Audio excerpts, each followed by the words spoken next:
the summer table. Hey, is this seat taken? I looked up, and a girl I never saw before was standing across from my table with a lunch tray full of food. She had long wavy brown hair and wore a brown t-shirt with a purple peace sign on it. No, I said.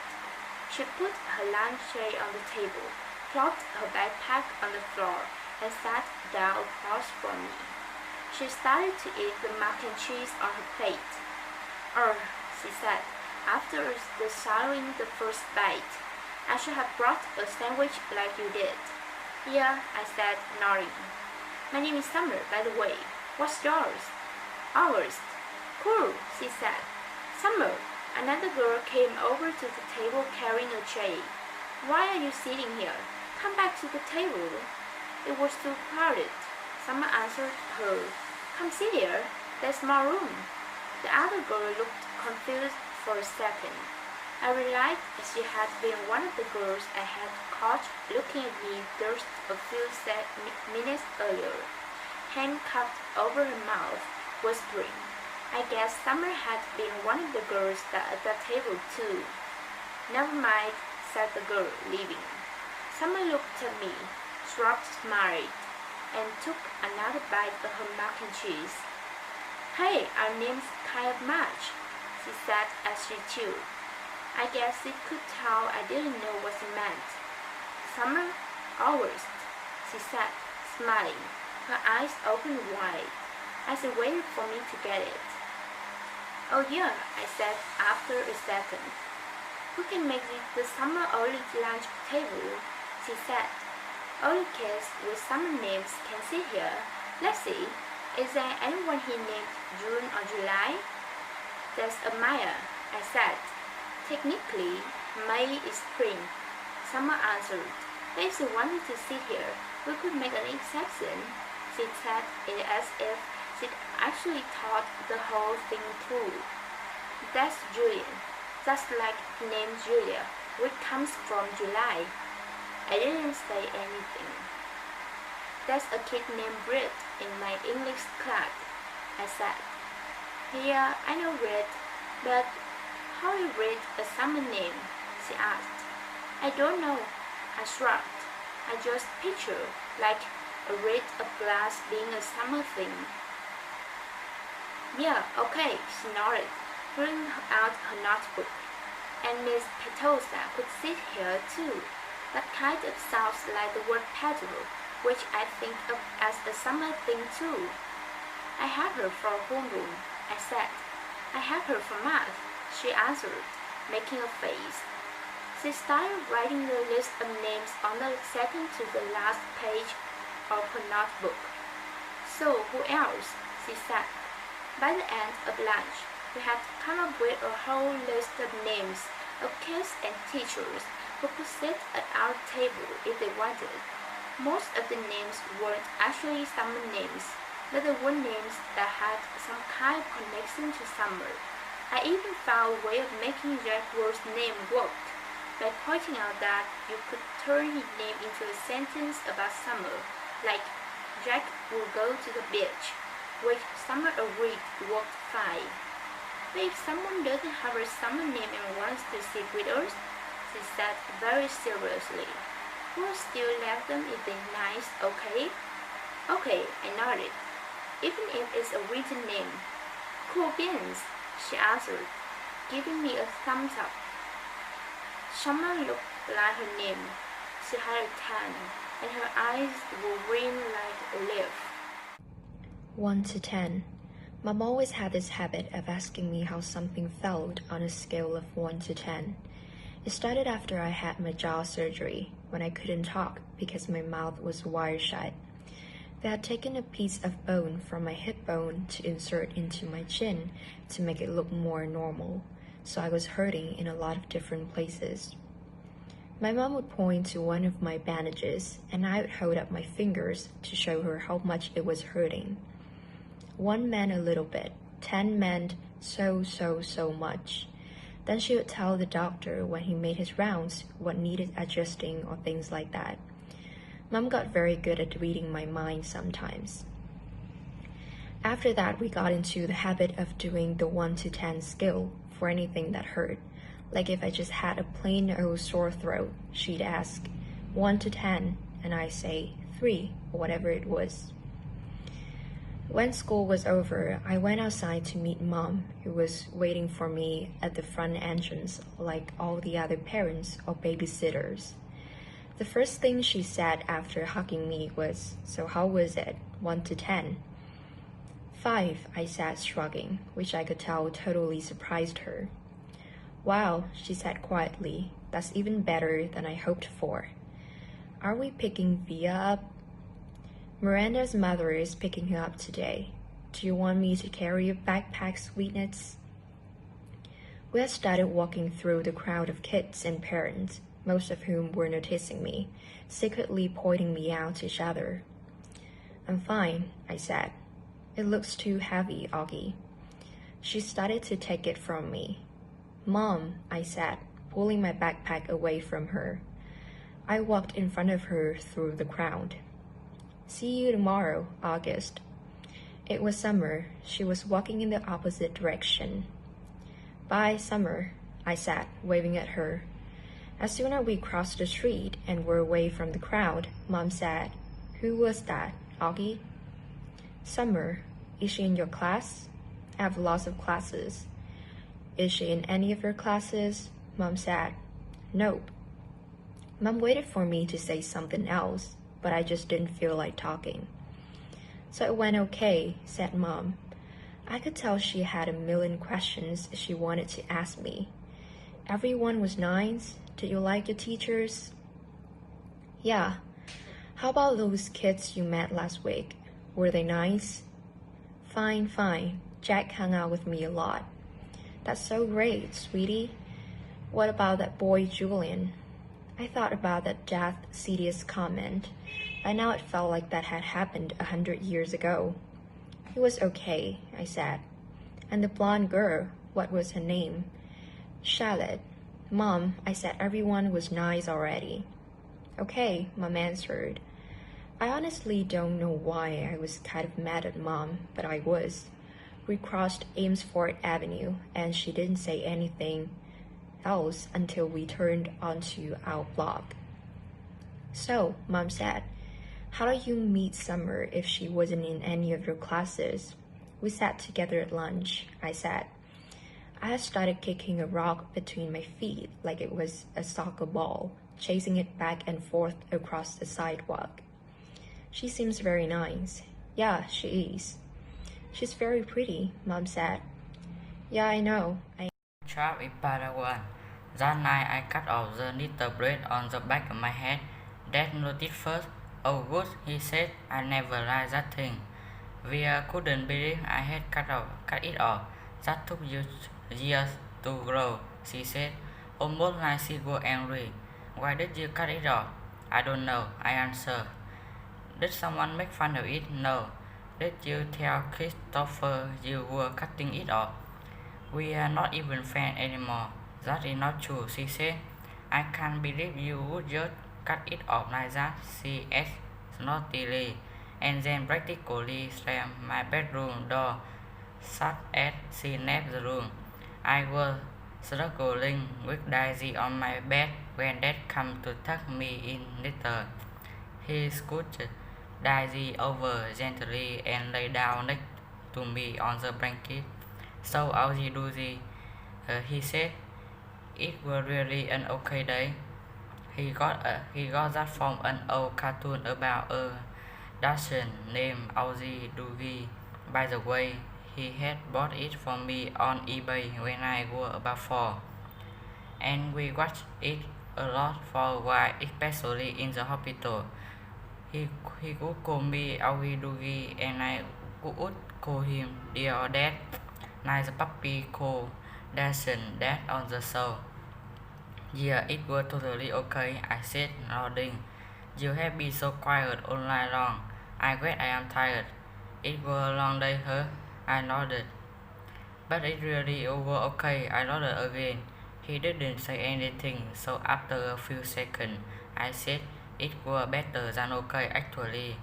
"That is great to hear, Augie," he said, quietly kissing my forehead, so it looked like it were a good cold mum made Joe going to school. Yeah, but I could stop going if I wanted to, right? That was a deal, yes, he answered. Though I guess it would depend on why you wanted to stop going to, you know. You would have to let us know. You would have to talk to us and tell us how you are feeling. And if anything bad were happening, okay, you promise you would tell us. Yeah. So can I ask you something? Are you mad at mom or something? You have been kind of huffy with her all night long. You know, Augie, I am as much to blame for sending you to school as she is. No, she is more to blame. It was her idea. Mom knocked on the door just then and picked her head inside my room. Just wanted to say good night, she said. She looked kind of shy for a second. Hi, Mom, Dad said, picking up my hand and waving it at her. I heard you cut off your bread, Mom said to me, sitting down at the edge of the bed next to Daisy. It is not a big deal. Big deal, I answered quickly. I didn't say it was, said Mom. Why don't you put Augie to bed tonight? Dad said to Mom, getting up. I have got some work to do anyway. Good night, my son, my son. That was another part of our dozy routine, though I wasn't in the mood to say good night, dear or Dad. I am so proud of you, said Dad, and then he got up out of the bed. Mom and Dad had all the way taken turn to putting me to bed. I know it was a little baby, it's a me to still need them to do that, but that is just how it were with us. Will you check in on Via? Mom said to Dad as she lay down next to me.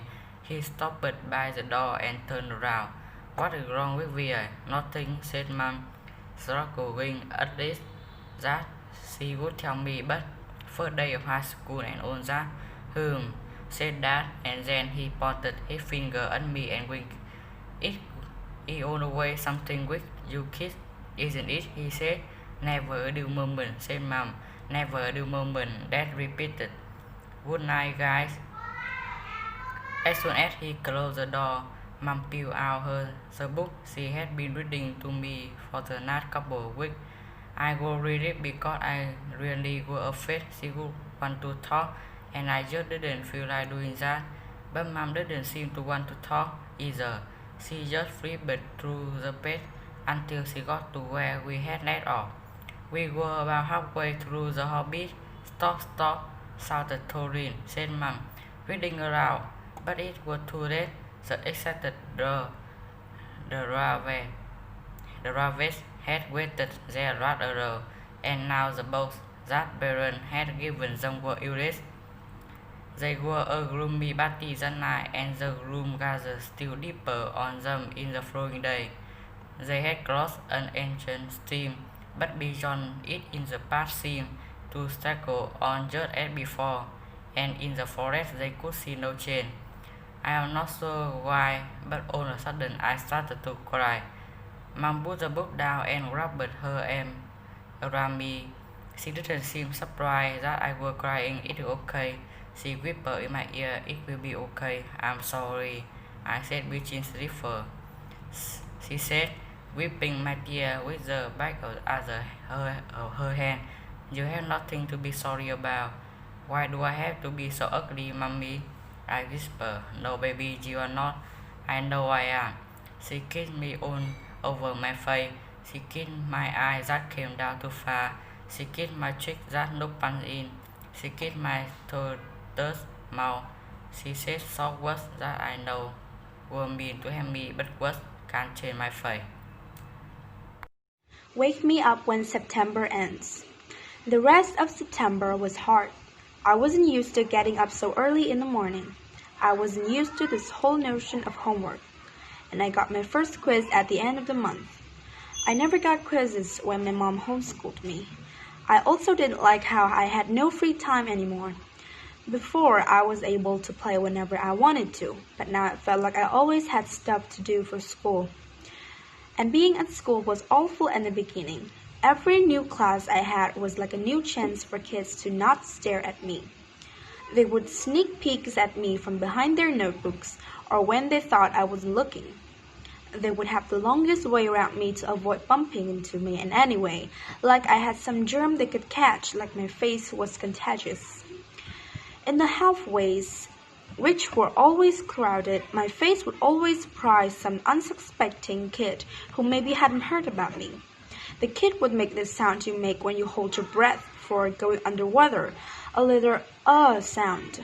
This happened maybe 4 or 5 times a day for the first few weeks on the stairs in front of the lockers in the library.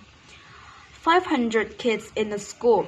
Eventually, every one of them was going to see my face at some time, and I knew after the first couple of days that word had gotten around about me. Because every once in a while, I'd catch a kid elbowing his friend as they passed me, or talking behind their hands as I walked by them. I can only imagine what they were saying about me. Actually, I prefer not to even try to imagine it.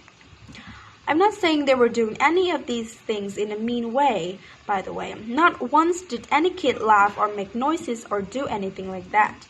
They were just being normal dumb kids. I know that. I kind of wanted to tell them that. Like, it's okay, I know I'm weird looking. Take a look, I don't bite. Hey, the truth is, if a Wookiee started going to school all of a sudden, I'd be curious. I'd probably stare a bit. And if I was walking with Jack or Summer, I'd probably whisper to them, hey, there's a Wookiee. And if the Wookiee caught me saying that, he'd know I wasn't trying to be mean. I was just pointing out the fact that he's a Wookiee. It took about 1 week for the kids in my class to get used to my face. These were the kids I'd see every day in all my classes. It took about 2 weeks for the rest of the kids in my grade to get used to my face. These were the kids I'd see in the cafeteria, yard time, PE, music, library, and computer class. It took about a month for the rest of the kids in the entire school to get used to it. These were the kids in all other grades. They were big kids, some of them. Some of them had crazy haircuts. Some of them had earrings in their noses. Some of them had pimples. None of them looked like me. Jack Will. I hung out with Jack in homeroom, English, history, computer, music, and science, which were all the classes we had together. The teachers assigned seats in every class, and I ended up sitting next to Jack every single class. So I figured either the teachers were told to put me and Jack together, or it was a totally incredible coincidence. I walked to class with Jack too. I know he noticed kids staring at me, but he pretended not to notice. One time though, on our way to history, this huge 8th grader who was zooming down the stairs 2 steps at a time accidentally bumped into us at the bottom of the stairs and knocked me down. As the guy helped me stand up, he got a look at my face, and without even meaning to, he just said, "Wow." Then he patted me on the shoulder like he was dusting me off and took off after his friends. For some reason, me and Jack started cracking up. "That guy made the funniest face," said Jack as we sat down at our desk. "I know, right?" I said. "He was like, wow." I swear, I think he wet his pants. We were laughing so hard that the teacher, Mr. Roach, had to ask us to settle down. Later, after we finished reading about how ancient Sumerians built sundials, Jack whispered, "Do you ever want to beat those kids up?" I shrugged. "I guess I don't know.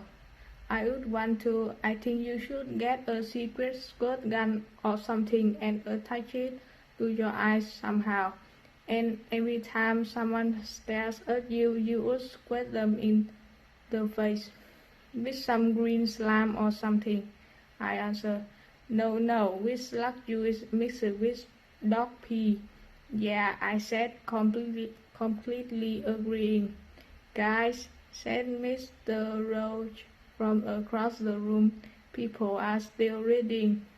We nodded and looked down at our books. Then Jack whispered, "Are you always going to look this way, August? I mean, can you get plastic surgery or something?" I smiled and pointed to my face. "Hello, this is after plastic surgery." Jack clapped his hand over his forehead and started laughing hysterically. "Dude, you should see the doctor," he answered between giggles. This time the two of us were laughing so much we couldn't stop, even after Mr. Roach came over and made us both switch chairs with the kids next to us. Chapter 24 Mr. Brown's October Precept. Mr. Brown's precept for October was, "Your deeds are your monuments." He told us that these were written on the tombstone of some Egyptian guy that died thousands of years ago. Since we were just about to start studying ancient Egypt in history, Mr. Brown thought this was a good choice for precept. Our homework assignment was to write a paragraph about what we thought the precept meant or how we felt about it. This is what I wrote. This precept means that we should be remembered for the things we do. The things we do are the most important things above. They are more important than what we say or what we look like. The things we do outlast our mortality. The things we do are like monuments that people build to honor heroes after they've died. They are like the pyramids that the Egyptians built to honor the pharaohs. Only instead of being made out of stone, they're made out of the memories people have of you. That's why your deeds are like your monuments, built with memories instead of with stone. Apples. My birthday is October 10th. I like my birthday. 10-10. It would have been great if I had born at exactly 10:10 in the morning or at night. But I wasn't. I was born just after midnight. But I still think my birthday is cool. I usually have a little party at home. But this year, I asked Mom if I could have a big bowling party. Mom was surprised but happy. She asked me who I want to ask from my class. I said everyone in my homeroom plus Summer. "That's a lot of kids," Augie said Mom. "I have to invite everyone because I don't want anyone to get their feelings hurt if they find out other people are invited and they aren't. Okay?" "Okay," Mom agreed. "You even want to invite that was the deal, kid?" "Yeah, you can invite Julian," I answered. "Geez, Mom, you should forget about that already." "I know you are right." A couple of weeks later, I asked Mom who was coming to my party, and she said Jack Will, Summer, Red Kingsley, both Maxes, and a couple of other kids said they were going to China Museum. "Like who?" Charlotte's mom said Charlotte had a dance recital earlier in the day, but she was going to try to come to your party. It came around. "And Tristan's mom said he might come after his soccer game." "So that's it," I said. "That's like 5 people." "That's more than 5 people, Augie." "I think a lot of people just had plans already," Mom answered. We were in the kitchen. She was cutting another apples we had just gotten at the farmer's market into teensy-weensy bites so I could eat it. "What kind of plans?" I asked. "I don't know, Augie. We sent out the e-bites kind of up late." "Like what did they tell you, though? What reasons did they give?" "Everyone gave different reasons, Augie." She sounded a bit impatient. "Really, sweetie, it shouldn't matter what the reason was. People had plans, that's all." "What did Julian give us his reasons?" I asked. "You know," said Mom, "his mom was the only who didn't RSVP at all." She looked at me. "I guess the apple doesn't fall far from the tree." I laughed because I thought she was making a joke. but then I realized she wasn't. What does it mean? I asked. Never mind. Now go wash your hands so you can eat. My birthday turned out to be much smaller than I thought it would be, but it was still great. Jack, Summer, Red, Tristan, and both Maxes come from school, and Christopher came too, all the way from Bridgeport Wood with his parents, and Uncle Ben came, and Aunt Kate and Uncle Paul drove in from Boston, though KK and Papa were in Florida for the winter. It was fun because all the grown-ups ended up bowling in the lane next to ours, so it really felt like there were a lot of people there to celebrate my birthday. At lunch the next day, Summer asked me what I was going to be for Halloween. Of course, I've been thinking about it since last Halloween, so I knew right away. Boba Fett!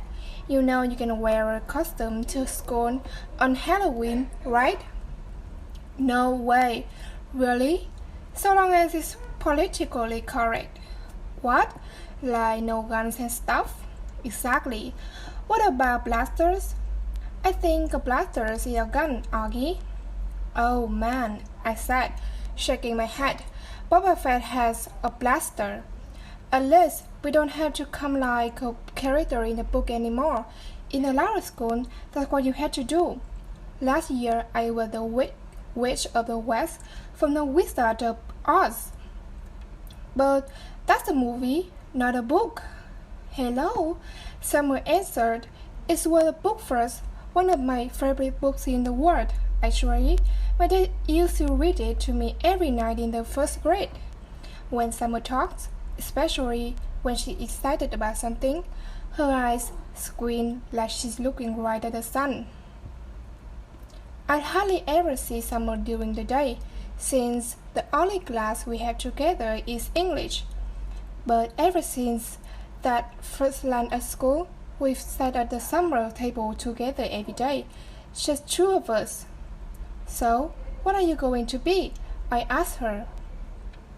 I don't know yet. I know what Ariel wants to do as, but I think it might be too doggy, you know? Savannah's group isn't even wearing costumes this year. They think we're too old for Halloween. What? That's so dumb. I know, right? I thought you didn't care about what those girls think. She shrugged and took a long drink of her milk. So, what doggy thing do you want to dress up as? I asked her, smiling. Promise not to laugh. She raised her eyebrows and her shoulders. Impressed. A unicorn. I smiled and looked down at my sandwich. Hey, you promised not to laugh. She laughed. Okay, I said. But you're right. That is too doggy. I know, she said, but I have it all planned out. I make the head out of the paper mache and paint the horn gold and make the mane gold too. It would be so awesome. Okay, I shrugged. Then I shrugged. Then you should do it. Who cares about what other people think, right? Maybe what I do is just wear it for the Halloween parade, she said, slapping her fingers. Like, just be like a goth girl for school. Yeah, that's it. That's what I do. Sound like a plan? I nodded. Thanks, Augie. She giggled. You know, that's what I like best about you. I feel like I can tell you anything. Yeah, I answered, nodding. I gave her thumbs up sign. Cool beans. School picture. I don't think anyone will be shocked to learn I don't want to have my school picture taken on October 22. No way, no thank you. I'm start letting anyone take picture of me a while ago. I guess you could call it a phobia. No, actually, it isn't not a phobia. It is an aversion, which is or I just learned in a Mr. Brown class. I have an aversion to having my picture taken. There I use it on a sentence. I thought Mom would try to get me to drop my aversion to having my picture taken for school, but she didn't. Unfortunately, while I managed to avoid having the portrait taken, I couldn't get out of being part of the class picture. The photograph looked like he did just sat on a lemon when he saw me. I'm sure he thought I'm ruined the picture. I was one of the ones in the front. Sitting down, I didn't smile. Not that anyone could tell if I had.